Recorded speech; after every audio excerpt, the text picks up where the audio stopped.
Muy buenos días, muy buenas tardes, jóvenes. Este es otro video explicativo, en este caso referido a historia de Chile, a los gobiernos conservadores, una época de la historia de Chile que va entre 1831 y 1861. Ya el objetivo de la clase es caracterizar los elementos que dan forma a esta época de gobiernos conservadores, y este video sirve como apoyo para los niveles de segundo nivel básico y primer nivel medio en su jornada de mañana y tarde. Bien, ¿qué significa ser un conservador? En política se asocia esta idea a grupos que tienen una ideología que no promueve cambios significativos en las estructuras, sobre todo en el ámbito social, en el ámbito valórico, en el ámbito económico, y está caracterizado por una defensa de valores tradicionales, en este caso chileno, eh, ligados a la Iglesia Católica. Bien, y hasta el día de hoy este concepto de conservador se utiliza para definir un sector político, a un grupo que se denomina la derecha. ¿Ya?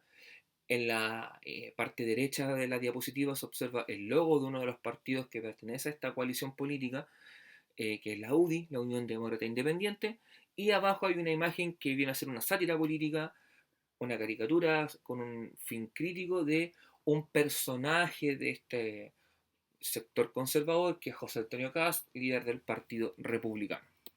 Bien, esta época conservadora en Chile dura, como dijimos, de 1831 a 1861. En esta época gobiernan tres presidentes: José Joaquín Prieto, Manuel Bulnes y Manuel Montt. Cada uno de ellos fue reelecto inmediatamente luego de su primer periodo presidencial. Es por eso que cada uno de ellos gobierna 10 años. A esto teníamos que sumar que dos de ellos tenían un origen militar, como es el caso de José Joaquín Prieto y Manuel Bulnes.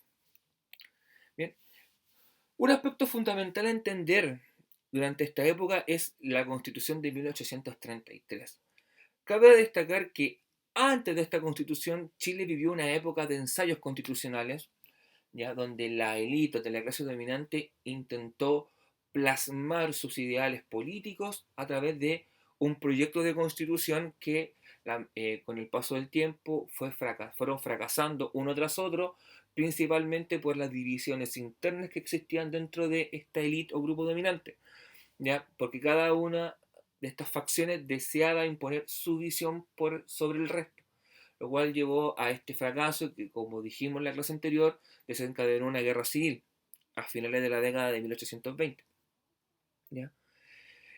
La figura clave para entender esta constitución, o que esta constitución de 1833 se consolide, es la figura de Diego Portales, ¿ya?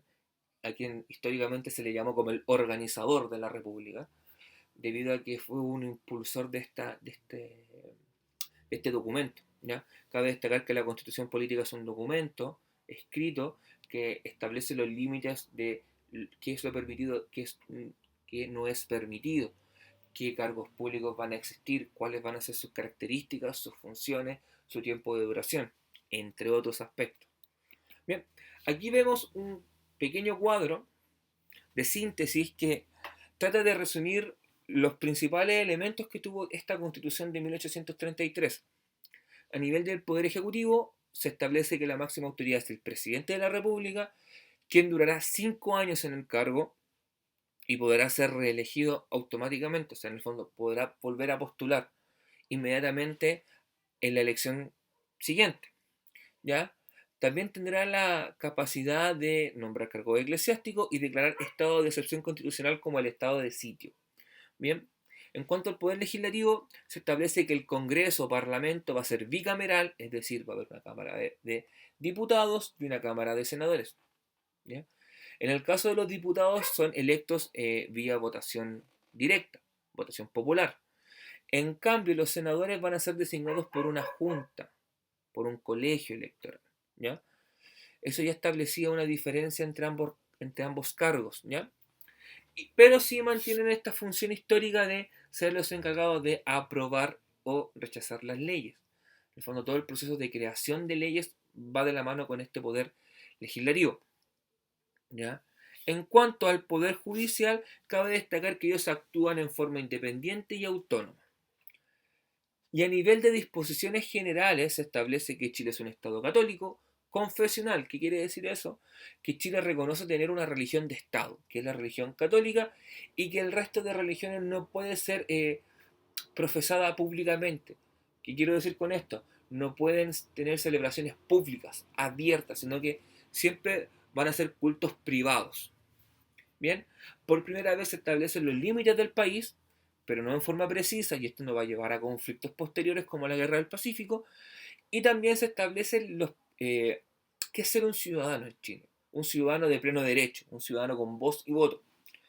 Tienes que ser varón, poseer un bien raíz, una propiedad, pagar un impuesto, en el fondo aportar al Estado, saber leer y escribir y ser mayor de edad.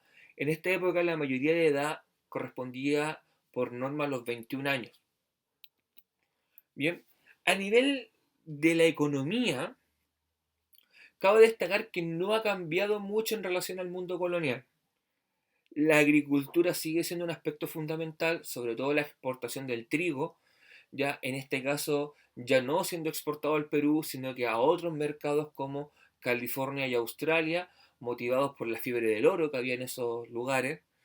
¿Ya? A nivel de minería se descubren yacimientos de plata en Chañarcillo y Tres Puntas, en el norte del país.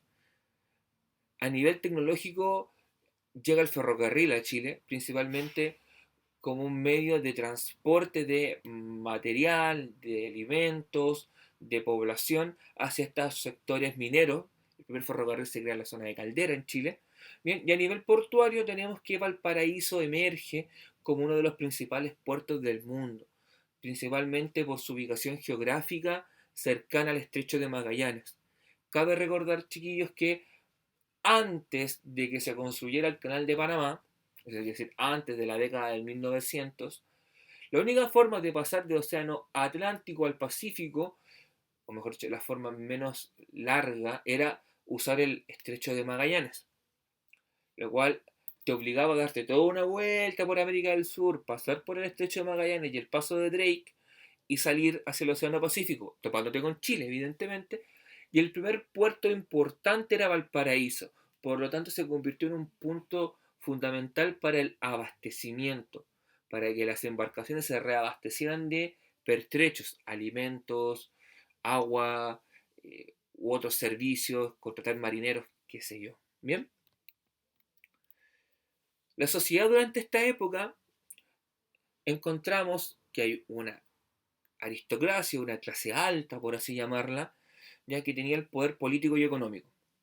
Ya esta clase alta también se le puede denominar élite, patriciado, lo pueden encontrar oligarquía, pluto, pluto, plutro, plutocracia, perdón, plutocra- plutocracia, que eran sectores adinerados, sectores pequeños, con mucho poder, ¿bien?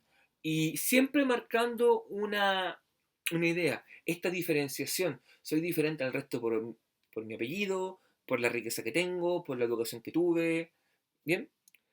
Emerge o comienza a nacer una clase media. Esta clase media principalmente encuentra su origen en dos partes. En la clase profesional, esta clase funcionaria pública que emerge, secretarios, contadores, funcionarios de banco eh, u otros, y los soldados. El ejército se convierte, las Fuerzas Armadas se convierten en un vehículo de movilidad social. La gente humilde entraba al ejército o a la armada con la finalidad de asegurarse una vida y un sueldo. ¿Bien? Por eso era un grupo que recién estaban haciendo, era pequeñísimo. Y la gran parte de la población chilena eran los sectores populares, eran los sectores pobres, desposeídos, sin educación, sin una vivienda. En el fondo eran el inquilino, el peón, el proletario, en aquellos lugares donde ya eran ciudades. En el fondo era esta gente que vivía en condiciones mínimas, ¿ya? Y también existen otros grupos que prácticamente estaban olvidados en la época, como las mujeres, los ancianos, los menores de edad, niños y jóvenes, que prácticamente, si uno revisa los registros del siglo XIX, no encuentra mucha información de ellos. ¿Bien? Y entonces, nos cabría preguntar cómo acaban estos gobiernos conservadores. Hay dos grandes procesos que marcan esto.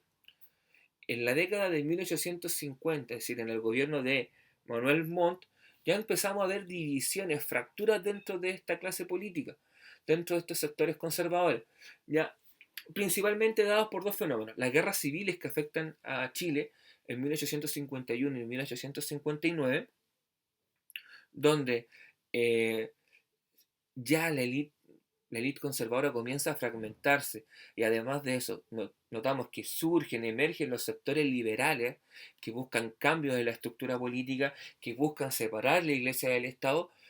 Ya comienza a configurar un ambiente tenso, un ambiente complejo para perdurar en el poder. Y si a eso le sumamos la cuestión del sacristán, se consolida esta fractura, este quiebre dentro del mundo conservador.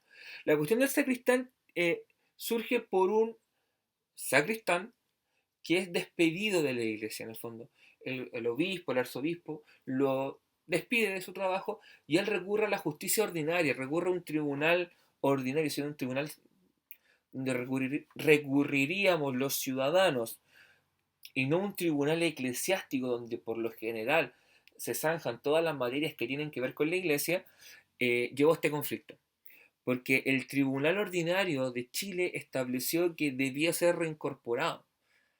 Y allí comienza el conflicto, porque ¿qué es más importante? ¿La iglesia o el Estado? ¿La política o la religión? Y el Partido Conservador, que tenía una fuerte raíz religiosa, entra en conflicto. ¿Por qué?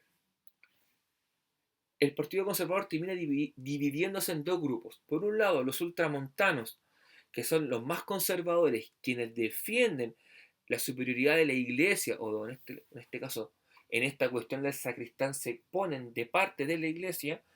Y por otro lado estaban los montbaristas, quienes se pusieron al lado del poder político, del presidente Manuel Montt y su ministro del Interior, Antonio Varas. Y esto ya dividió definitivamente el Partido Conservador, lo que también permite que en las elecciones de 1861, o que eligen presidente para 1861, gane el Partido Liberal. ¿Ya? ¿Por qué es tan importante esta cuestión del sacristán? Porque pone comienzo a un proceso que será la separación de la Iglesia del Estado, que termina en la Constitución de 1925, cuando Chile definitivamente establece que es un Estado laico y deja de tener un vínculo formal oficial con la Iglesia Católica. Bien, chiquillos, eso sería por esta semana. Espero que les haya quedado medianamente claro. Cualquier duda o pregunta que tengan, envíenla por correo electrónico. Eh, Descarguen los apuntes, léanlos, revísenlo en su computador, en su teléfono, en donde sea. Recuerden que lo fundamental, muchachos, es que las guías de aprendizaje estén desarrolladas en su cuaderno, porque van a ser evaluadas como la nota del cuaderno y nota de asistencia. También no dejen esto para última hora. Recuerden que habrán evaluaciones de esto, una evaluación que equivaldrá a una nota coeficiente 2. Así que eso, chiquillos, cualquier duda o consulta, vuelvo a insistir, escríbanla. De hecho, si no me equivoco, acá están los correos. Correo mío, profesoralvarado@ceyapt.cl, o en su defecto a los muchachos del PIE Colegio San Luis Quillota@gmail.com. Eso, espero que estén muy bien, chiquillos. Cuídense. Un abrazo. Chao.